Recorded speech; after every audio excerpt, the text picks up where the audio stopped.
This is a quick start guide for the Excel Skills loan statement template. The template enables users to compile a loan account statement for any loan, which is repaid on a monthly basis and subject to daily interest calculations.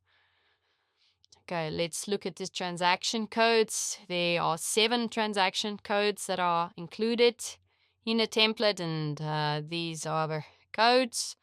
1 for loan advance, 2 for loan payment, 3 for ad hoc loan repayment, 4 for interest capitalized, 5 for interest rate change, 6 for admin fees, and 7 for insurance premiums. These are used on the statement. Let's have a look at the statement sheet. So on the statement sheet, only the columns with yellow column headings require user input. The columns with light blue contain formulas and which are automatically extended as entries are added to the sheet. The dates, transaction dates, can be entered based on your regional date settings. And then in column B, you enter the transaction code. Column D, new interest rate is only necessary for transaction type 5. So that's how you change the interest rate basically.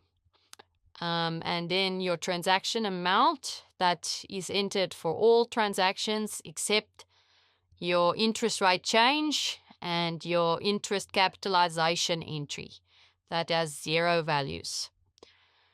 So your interest capitalization entry needs to be entered or added to the loan account statement manually on the last day of every calendar month. Interest can only be capitalized on the last day, and that's done by entering transaction type 4 on that day with 0% and a 0 value.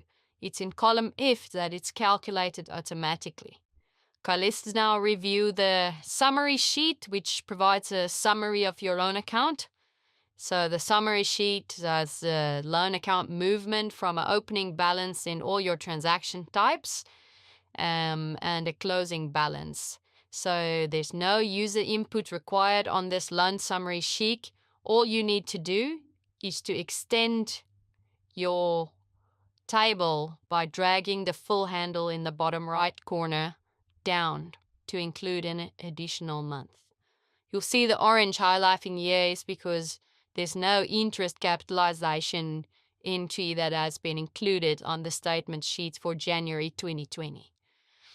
And that's basically it. You can find more detail about the template in the detailed instructions.